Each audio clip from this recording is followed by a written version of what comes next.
السلام علیکم ورحمۃ اللہ وبرکاتہ۔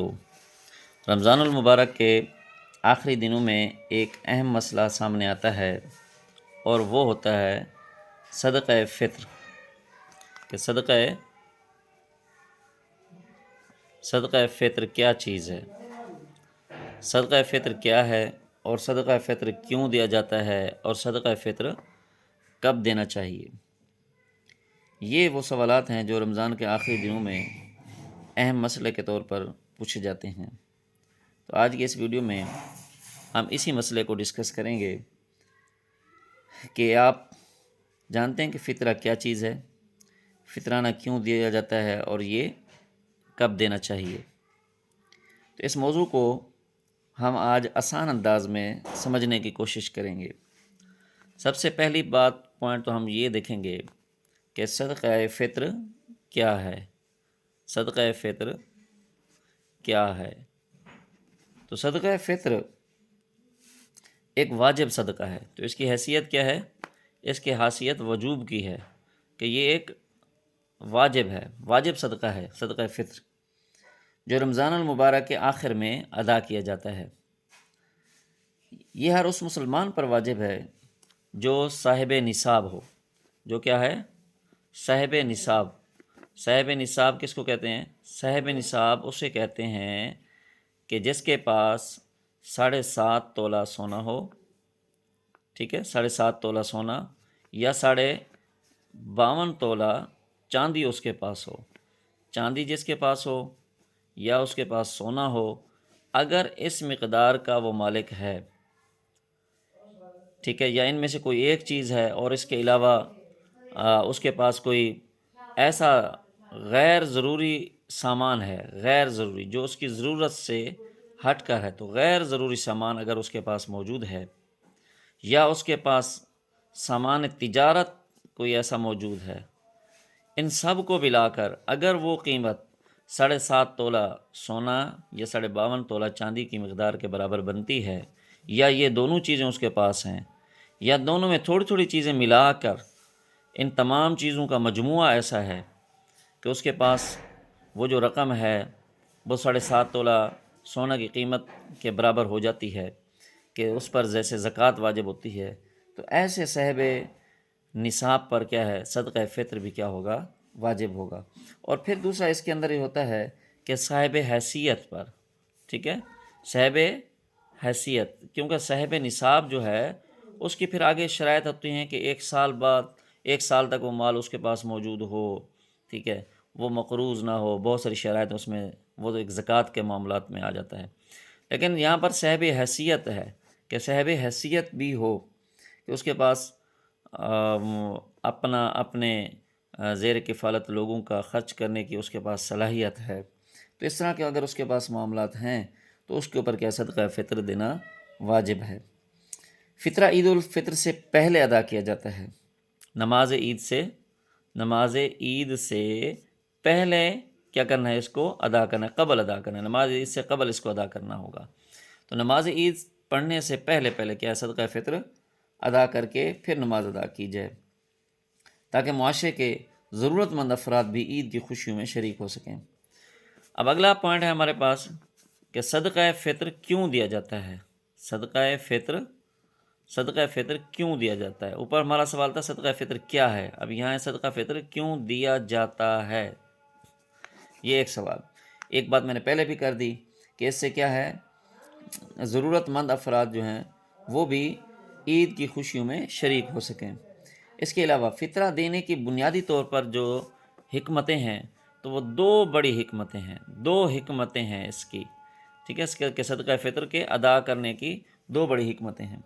نمبر ایک پہلی حکمت یہ ہے کہ رمضان کے روزے ہم رکھتے ہیں، لیکن انسان ہونے کی وجہ سے کوئی ہم سے کیا ہو جاتی ہے؟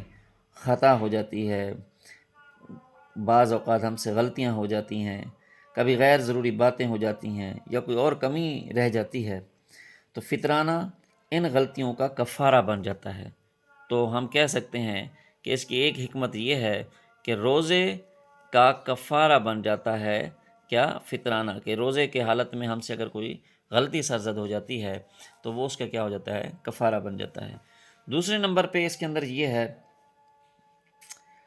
بڑا مقصد جو ہے کہ یہ کہ غریب اور مساکین افراد بھی کیا ہے، عید کی خوشیوں میں شریک ہو سکیں، تاکہ وہ بھی اچھا لباس پہن سکیں، اچھا کھانا کھا سکیں، عید کی خوشی میں اپنے بچوں کو شامل کر سکیں۔ تو یہ ہے صدقہ فطر کیوں دیا جاتا ہے، دو بڑی بڑی اس کی کیا ہیں، حکمتیں ہیں کہ روزے کا کفارہ بن جاتا ہے اور پھر مساکین کی خوشیوں کا سبب بن جاتا ہے۔ اسی طرح جب صاحب حیثیت لوگ فطرہ ادا کرتے ہیں تو ضرورت مند لوگ بھی عید کے دن کھانے پینے کا انتظام ان کا ہو جاتا ہے۔ اب اگلی بات یہ ہے کہ ہم کہتے ہیں کہ اس کی اہمیت بتائیں۔ اہمیت ظاہر قرآن و حدیث کے حوالے سے بتائی جاتی ہے۔ تو حضرت عبداللہ ابن عباس رضی اللہ تعالیٰ عنہ، نبی صلی اللہ علیہ وسلم کے چچا ہیں حضرت عبداللہ ابن عباس رضی اللہ تعالیٰ عنہ۔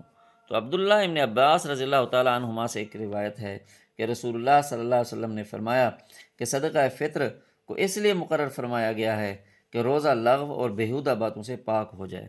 روزہ کیا ہے، لغو اور بیہودہ باتوں سے پاک ہو جائے، اور اس کی دوسری وجہ یہ بھی ہے، آپ نے فرمایا کہ یہ مسکینوں کے لیے خوراک بن جائے، یہ مسکینوں کے لیے خوراک بن جائے۔ اب تیسرا پوائنٹ ہمارے پاس ہے کہ صدقہ فطر کب ادا کرنا ہے، صدقہ فطر کب ادا کرنا ہے، کب ادا کرنا ہے۔ تو صدقہ فطر کب ادا کرنا ہے، جیسے پہلے بھی کہا گیا کہ نماز عید سے پہلے ادا کرنا افضل ہے، نماز عید سے پہلے ادا کرنا افضل ہے۔ تو نماز عید یہ نہیں کہ پہلے پڑھ لیں پھر اس کے بعد ادا کریں، بہتر ہے، افضل کیا ہے کہ نماز عید سے پہلے اس کو کیا ہے، ادا کیا جائے۔ اگر عید کی نماز سے پہلے ادا کر دیا جائے تو اس کا مقصد بہتر طور پر حاصل پھر ہو جاتا ہے۔ اور اسی طرح فطرہ کن لوگوں کو دیا جاتا ہے، اگلا سوال ہے کہ فطرہ کن لوگوں کو دیا جاتا ہے، تو کہ گویا کہ مصارف اس کے کیا ہیں، کہ اس کے فطرانے کے مصارف کیا ہیں، کہ اس کے کون لوگ ہیں کہ جن کو ہم یہ صدقہ فطر دیں۔ تو صدقہ فطر ان لوگوں کو دیا جاتا ہے جو مستحق اور ضرورت مند ہوں، ٹھیک ہے۔ جیسے اس کے اندر یہ ہے غریب ہے، مساکین ہیں، ضرورت مند افراد ہیں، خاندان ہیں، ٹھیک ہے۔ اور اسی طرح وہ لوگ جو اپنے آپ کو شو نہیں کرتے کہ ہم غریب ہیں، ایسے لوگوں کو تلاش کر کے دیا جائے۔ تو مصارف زکوٰۃ اگر معلوم ہیں تو وہاں سے بھی دیکھ لیں کہ سورۃ توبہ کی آیت نمبر 60 کے اندر مصارف بیان کیے گئے ہیں۔ انما الصدقات للفقراء والمساکین والعاملین علیہا والمؤلفۃ قلوب وفی الرقاب والغارمین وفی سبیل اللہ وابن السبیل، یہ سارے 8 مصارف ہیں کہ جن کو کیا ہے صدقہ فطر بھی ہم کیا ہے ادا کر سکتے ہیں۔ تو فطرہ کی اگلا سوال ہمارے پاس ہوگا کہ فطرہ کی مقدار کیا ہے، صدقہ فطر جو ہے فطرہ کی مقدار کیا ہوگی، کہ کس قدر فطرہ ادا کرنا چاہیے۔ تو ایک بات تو یہ ذہن میں رکھیں کہ اپنی حیثیت کو ہم خود تلاش کریں کہ ہماری کیا حیثیت ہے، ہم کس حیثیت کے مطابق ادا کر سکتے ہیں۔ تو فقہاء کرام نے حدیث کی روشنی میں فطرہ کی مقدار مقرر فرمائی ہے۔ عام طور پر یہ فطرہ جو ہے وہ 1 سا یا نصف سا، آدھا سا، یہ احادیث کے اندر بیان کیا گیا ہے، اور وہ فقہاء نے بھی پھر اسی اصطلاح کو استعمال کی ہے۔ سا ایک پیمانے کا نام ہے، جیسے ہمارے ہاں کلو کا پیمانہ ہوتا ہے، 2 کلو کا ہوتا ہے، یا گزوں کے حساب سے ہمارے پاس میٹر بنے ہوتے ہیں۔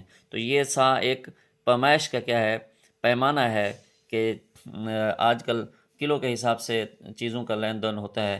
تو پہلے کیا ہوتے تھے، باقاعدہ کچھ برتن بنے ہوتے تھے، تو ان برتنوں میں سے ایک برتن کو کہا جاتا تھا 1 سا۔ تو ہم کہہ سکتے ہیں 1 کلو کہہ لیں آپ، تو 1 سا یا نصف سا کے حساب سے دی جاتی ہے۔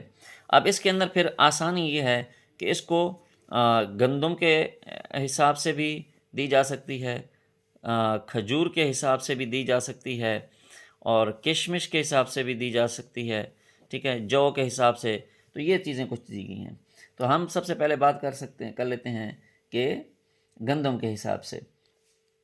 تو اگر کوئی شخص گندم کے حساب سے کیا ہے فطرہ ادا کرنا چاہتا ہے تو اس کی مقدار تقریباً نصف سا، تو 1 سا کا کیا ہوگا، نصف سا اس کا بنے گا کہ تقریباً 2 کلو گندم، 2 کلو گندم، ٹھیک ہے. تو نصف سا اس کی 2 کلو گندم کے برابر کیا ہے، یا گندم دے دیں. پہلے ہمیں معلوم ہے کہ اکثر فطرانے میں گندم دیا کرتے تھے، تو اگر گندم دے سکتے ہیں گندم دے دیں، نہیں تو پھر اس کی جگہ پر کیا کر دیں، جو اس کی قیمت اس علاقے کے اندر ہو گندم دے دیں، یا اس کی قیمت جتنی ہو اس کی قیمت کیا کر لیں، ادا کر دیں. تو نصف سا یعنی تقریباً 2 کلو گندم یا اس کی قیمت کے برابر رقم ہوتی ہے وہ ہم دے دیں. اور دوسرے نمبر پہ پھر ہوگا کھجور کے حساب، کہ کھجور کتنی دینی ہے. تو کوئی کھجور کے حساب سے فطرہ ادا کرنا چاہے تو اس کے لیے کیا ہوگا، اس کے جو کھجور کے حساب سے دیں گے تو اس کے حساب سے اس کی 1 سا، 1 سا ہے، 1 سا، ٹھیک ہے. کھجور کے حساب سے 1 سا، 1 سا کا مطلب یہاں پر کیا کرنا پڑے گا، 4 کلو کھجور. 4 کلو کھجور، گندم کتنی، 2 کلو، اس کے لیے کہا گیا تھا نصف سا. تو یہاں پر کیا ہے، 1 سا اگر ہوگا تو وہ 4 کلو کھجور کی جو قیمت ہوگی اس حساب سے کیا ہے، صدقہ فطر ادا کرے. تو گویا کہ 1 سا جو ہے یہ 4 کلو کے برابر ہے، اور نصف سا جو ہے یہ آج کے 2 کلو کے برابر ہے. تو گندم کے لیے نصف سا ہے. اگر گندم کا مالک ہے اس حساب سے صاحب حیثیت ہے تو وہ کیا کرے گا، گندم کے حساب سے فطرانہ ادا کرے گا. اگر کشمش ہے تو پھر کھجور ہے تو کھجور 4 کلو کے حساب سے کھجور دے دے گا یا کھجور کی قیمت ادا کرے گا. اسی طرح اگر کوئی شخص تیسرے نمبر پہ کشمش کا حیثیت رکھتا ہے تو کشمش کے حساب سے فطرہ ادا کیا جائے تو اس کی مقدار بھی 1 سا یعنی تقریباً 4 کلو. تو گویا کہ کھجور اور کشمش کا کیا ہے، 1 سا ہے، اور گندم کے لیے نصف سا ہے، کہ آدھا حصہ ہے جس کو ہم 2 کلو کے حساب سے کہتے ہیں. تو نصف سا 2 کلو کے برابر ہے، اور 1 سا کا ہے وہ 4 کلو کے برابر ہے. وہ 4 کلو کھجور دے دیں آپ، یا پھر کیا ہے، کشمش دیں. تو ایک انسان اگر اللہ نے اس کو دیا ہوا ہے تو یہ نہیں ہے کہ وہ اس کی حیثیت اگر صدقہ فطر دینے کی کشمش یا کھجور کے حساب سے بنتی ہے اور وہ گندم کے حساب سے کیا کرے، فطرانہ ادا کرنے لگ جائے، تو یہ اس کی شان کے مطابق نہیں ہے. اللہ کے دیے ہوئی جو نعمت ہے یہ اس کے خلاف ہے، بہتر نہیں ہے. لیکن اگر ادا کرے گا ظاہر ادا تو ہو جائے گا، لیکن بہتر ہے کہ وہ اپنی حیثیت کے حساب سے کیا ہے، صدقہ فطر ادا کرے. آج کل اکثر لوگ ان چیزوں کی قیمت کے مطابق رقم ادا کر دیتے ہیں تاکہ مستحق افراد اپنی ضرورت کے مطابق چیز خرید سکیں.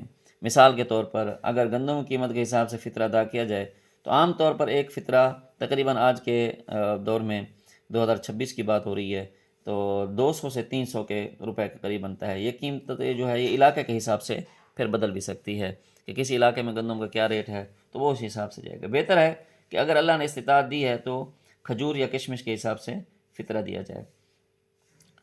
اب اگلی بات یہ ہے کہ ہمیں چاہیے، ہمارے لیے اس میں نصیحت کیا ہوگی، ہمیں کیا اس کا فائدہ کیا ہونا چاہیے. تو ہمیں چاہیے کہ ہم فطرہ وقت پر ادا کریں. سب سے پہلی بات یہ نہیں ہے کہ روزے ختم ہو جائیں، عید کا وقت شروع ہو جائے اس وقت ہم کریں. احتیاط نہیں، کوشش کریں کہ ہم فطرہ کو وقت پر ادا کریں، اور کوشش کریں کہ یہ عید سے بھی پہلے ادا کریں، ٹھیک ہے، عید سے قبل ادا کریں.